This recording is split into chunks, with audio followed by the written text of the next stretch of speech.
એસઓજીના હાથે ઝડપાયેલા bogus doctor અને દારૂના ગુનામાં ઝડપાયેલા ઇસમે હોસ્પિટલ શરૂ કરી દેતા વિવાદ ઉભો થયો છે. તો ઝોલાછાપ તબીબોની આમંત્રણ પત્રિકામાં પોલીસે અધિકારીનું નામ આવતા તબીબી આલમમાં પણ ચર્ચા જોવા મળી હતી. સુરતમાં ઝોલાછાપ તબીબોનું કારસ્તાન સામે આવ્યું છે. વાત એમ છે કે અગાઉ એસઓજીના હાથે ઝડપાયેલા 2 નકલી ડોક્ટર અને સાથે દારૂના ગુનામાં ઝડપાયેલા ઇસમે સાથે મળીને પાંદેસરા વિસ્તારમાં હોસ્પિટલ જ શરૂ કરી દીધી હતી. જે હોસ્પિટલનું રવિવારના રોજ ઉદ્ઘાટન હોય, જેની આમંત્રણ પત્રિકામાં પોલીસ અધિકારીનું નામ હોવાને લઈ તબીબી આલમમાં ચર્ચાનો વિષય બન્યો હતો.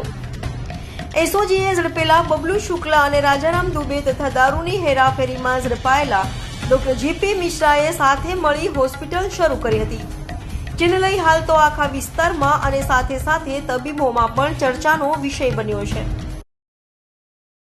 સમાજસેવી ધર્મેશ ગામી ખૂબ નિંદાનો વિષય છે. જે રીતના પાંડેસરા વિસ્તારમાં જનસેવા મલ્ટી સ્પેશિયાલિસ્ટ હોસ્પિટલ જે બોગસ તબીબીનો કારણે ખોલવામાં આવી છે, તબીબોએ ખોલી છે, એમાંના 3 જે ડોક્ટરો છે એ ડોક્ટરો ક્યાંક ને ક્યાંક કાયદાના સંકજામાં આવી ચૂકેલા છે ને એક તો બુટલેગર છે. જો આવા ડોક્ટરો હોસ્પિટલ ખોલીને બેસી જાય તો એ લોકો મરીજોની શું સેવા કરશે? દુઃખી પીડિત લોકો ડોક્ટરને ભગવાન માને છે, એમની પાસે જ્યારે જતા હોય ત્યારે આવા બોગસ ડોક્ટરો એમની સેવા કઈ રીતના કરશે? આમ પણ ગુજરાતમાં હાલ જે રીતના ખ્યાતિ હોસ્પિટલ હોય કે જે મેડિકલ તંત્ર છે એ બદનામ થઈ રહ્યું છે, એવામાં આવા બોગસ ડોક્ટરો સાથે મળી અને હોસ્પિટલો ખુલે તો આ બિલકુલ નિંદનીય છે. આરોગ્ય મંત્રી શ્રી અને મુખ્યમંત્રી શ્રી ને મારી વિનંતી છે કે આવા બોગસ ડોક્ટરો ક્યાંય પોતાની હાટડી ન ખોલી લેવા જોઈએ અને ક્યાંક ને ક્યાંક તંત્ર સૂતું હોય એવું ચોક્કસ મને લાગે છે કે જે રીતના આટલી મોટી હોસ્પિટલ ખુલી ગઈ એમાં ઘણી બધી પરમિશનો લેવાની હોય તો ક્યાંક ફાયરની હોય કે બાંધકામની હોય કે બીજી કોઈ સુવિધાની બાબત હોય, ક્યાંક ને ક્યાંક એમાં પણ અભાવ જોવા મળ્યો છે. અને આવા બોગસ ડોક્ટરો પહેલા પણ સુરતમાં અગાઉ પકડાઈ ચૂક્યા છે, પણ એમના ક્યાંક ને ક્યાંક કાયદાની અંદર ઢીલાસ હોવાના કારણે એમને જામીન મળી જતા હોય ત્યારે જ આવી એમને હિંમત થઈ જતી હોય છે. તો આવી બોગસ ડોક્ટરો હોસ્પિટલો ન ખુલે એ કામ આરોગ્ય તંત્રનું છે. મારી ચોક્કસ વિનંતી છે કે આ બાબતે ઘટતું કરી અને ડોક્ટરો પાંજરામાં પુરાવા જોઈએ ને હોસ્પિટલ સીલ થવી જોઈએ. અને જે ડોક્ટરોએ આમંત્રણ પત્રિકામાં આઈએસ અને આઈપીએસ ઓફિસરોના નામ લખ્યા છે તો એમને એ પૂછવામાં આવ્યું છે કે નહીં, એમની રજામંદીથી લખવામાં આવ્યા છે કે નહીં, એ પણ તપાસનો વિષય છે. અગર રજામંદી સિવાય લખવામાં આવેલા હોય તો હું માનું છું કે એ પણ ગુનો બને છે.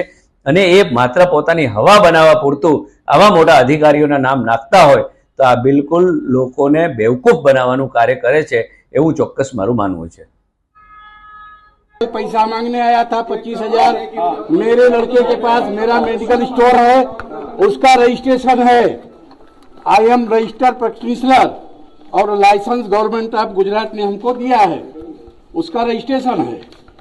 यू कैन सी ये डिग्री है जहाँ से पढ़ा है, जहाँ गुजरात सरकार ने रजिस्टर्ड किया है.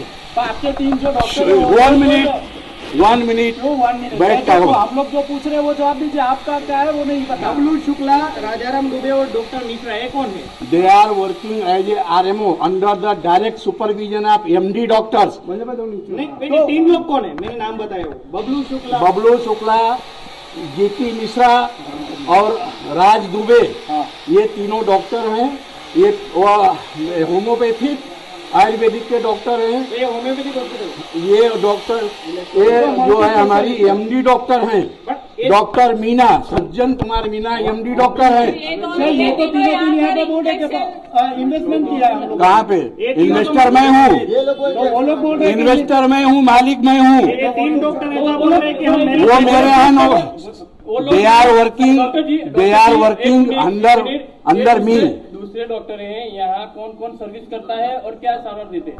यहाँ पे ऑर्थोपेडिक डॉक्टर हैं प्रत्युष गोयल. और एक minute I have all document. You can see. Doctor Pratyush Goyal orthopaedic surgeon है, MS है, गवर्नमेंट ऑफ इंडिया से रजिस्टर्ड प्रैक्टिशनर हैं. और MD डॉक्टर हैं डॉक्टर मीना, सज्जन कुमार मीना, ये शुक्ला जी वगैरह है, उसका क्या रोल? वो हमारे इनविटेशन पे आए हैं। हमारे इनविटेशन पे आए हैं, हमने इनविटेशन में नाम लिखा है। तो बोल रहे हैं कि हम यहाँ पे मेरी बात सुनिए भाई, मैनेजमेंट का मैं हूँ, मालिक मैं हूँ हॉस्पिटल का, और मेरे पास डिग्री है। इंटरव्यू में बोला जा रहा है कि ये लोग तीनों इलाज हाँ, करते हैं। किसने क्या तो यानी इंटरव्यू आप भी फ्रॉड कर रहे हैं।